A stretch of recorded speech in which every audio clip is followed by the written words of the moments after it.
thing is, I never had a meeting implying or even an official sit down letter saying, here is your performance review. You're not doing a good job. Still, today at a press briefing marking 1 month of the Trump administration, the president's top economic advisor insisting that thousands of workers who've been fired deserve to go. So you're saying that everybody who's being let go was doing a bad job?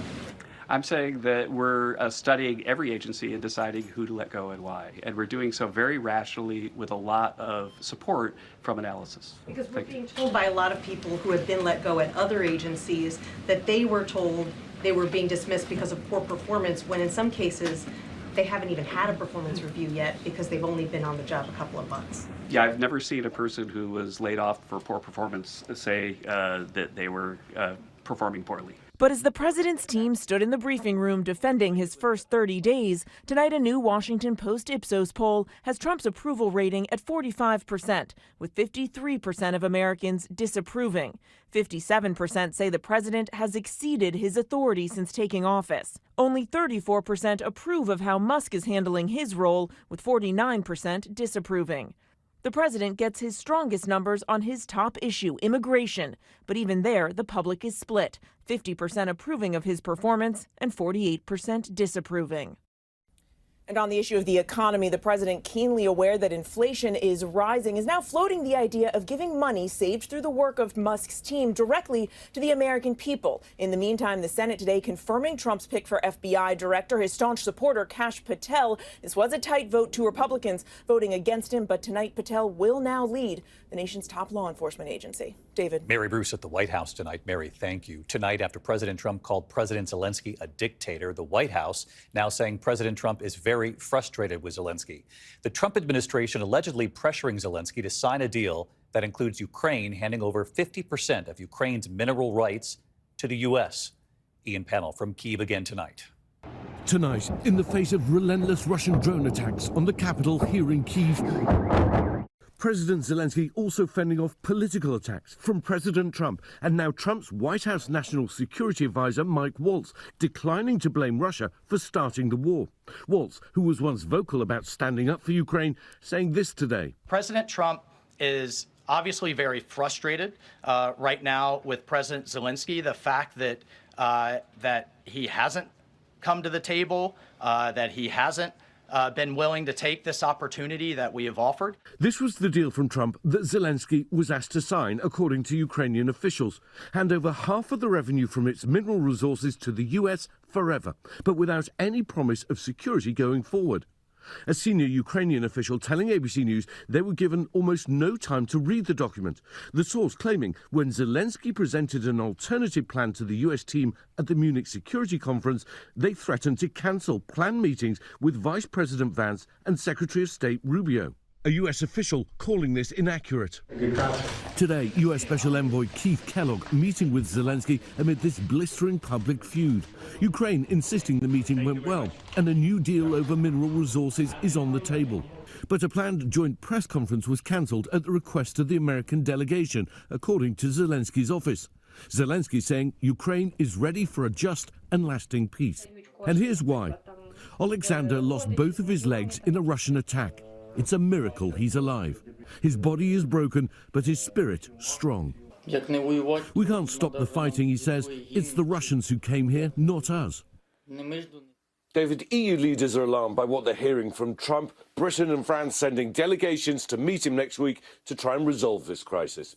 David. Ian Pannell live in Kyiv again tonight. Ian, thank you. Back here in the U.S., meanwhile, the prison inmate brought to a new prison in upstate New York. Authorities say within a half an hour of arriving there, the inmate was clinically dead. Tonight, hear the disturbing police video, and now 9 former corrections officers are charged. Here's Stephanie Ramos. Tonight, multiple corrections officers seen in this disturbing body camera video beating Robert Brooks at a New York State prison, now charged in his death. Brooks had just been transferred to the Marcy Correctional Facility near Utica. About a half an hour later, he was clinically dead. 6 former officers charged with murder, all 6 plus 3 others charged with manslaughter.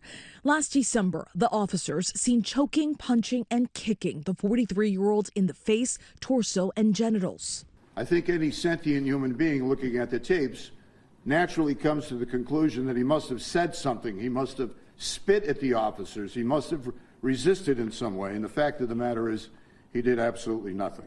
An autopsy finding Brooks died from homicide caused by asphyxia due to neck compression and multiple blunt force injuries. Tonight, Brooks' family calling the charges a step toward accountability. These men murdered my father. It was on video. These men need to be prosecuted and convicted of the crimes they made.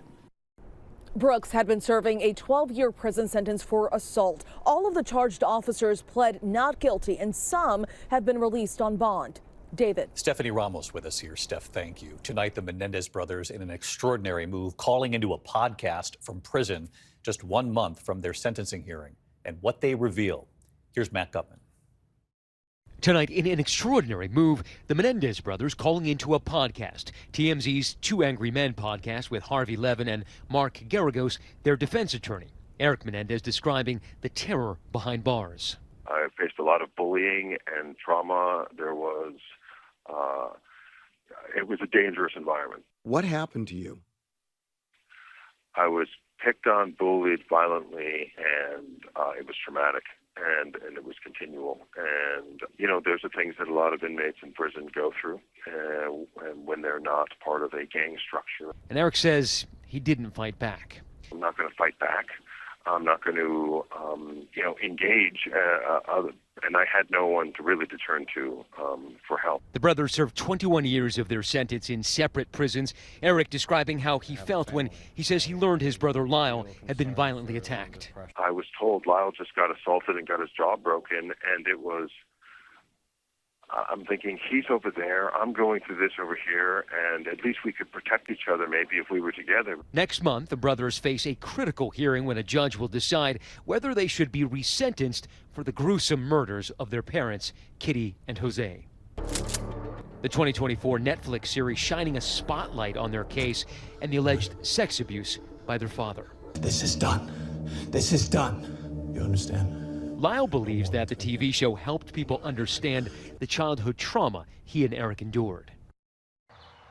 Now, David, a resentencing is the most likely legal avenue for the brothers' release. And LA's new DA, Nathan Hochman, telling me that he and his team have been closely examining the mountainous case file, but no decision has been made yet. David. Matt Gutman on the case here again tonight. Matt, thank you. When we come back here, this showdown on the ice, the U.S. versus Canada tonight amid this political tension already, and the tensions already before the big game. And then look at this tonight, a dramatic scene on the highway. A mother driving an SUV slammed by that cement truck, the SUV bursting into flames. Really an extraordinary effort to save the mother in a moment. Tonight, the harrowing rescue of a mother trapped in her burning SUV. It happened in Chandler, Arizona, outside Phoenix. Video showing the SUV rear-ended by a cement truck, rolling over, catching fire on US 60. A motorcycle officer smashing the driver's side window, an off-duty firefighter then pulling her to safety. The mother says a second longer, and the flames would have reached her. When we come back here tonight, a lot of eyes on this tense matchup, the USA versus Canada tonight, with President Trump saying Canada should be the 51st state, and the tension already. To the index, it's USA versus Canada in Boston tonight, the final game of the four nations face-off on ESPN. Monday's game marked by 3 fights in the first 9 seconds, the U.S. winning 3-1. Emotions all running high before the game tonight, with President Trump saying Canada will become our cherished 51st state. When we come back here tonight, it is one of the most moving moments for any parent, and the woman determined to make sure mom saw it. Finally tonight here, a baby's first steps. Tonight, in the northwest corner of Louisiana, in Bossier City, the remarkable milestone caught on a preschool's video camera, a child's first steps. Watch the bottom right corner closely there. That's 12-month-old Lily Kate Pontiff, standing up, holding onto the table leg, and then bravely letting go. Slowly, carefully putting one foot right there in front of the other, Lily Kate taking her very first steps. Her teacher, you can see Shakira Short noticing and cheering Lily Kate on, clapping her hands and telling Lily Kate to walk toward her. Another step, her proud teacher rocking back and forth, a teacher overjoyed. Afterward, that teacher calling up mom Lauren, who was at work, and telling her she's not going to believe what just happened. And right here tonight, hi, David. That proud teacher, Shakira. When I looked up and saw her taking her first steps, it was exciting. And joining us too, Hey, David. Mom Lauren and Lily Kate and her big sister Sailor, proud of Lily Kate's first steps. I just couldn't help but fight back tears seeing how excited and happy and supportive Shakira was. Lily Kate on her way. I'm David Muir. I'll see you right here tomorrow. Good night.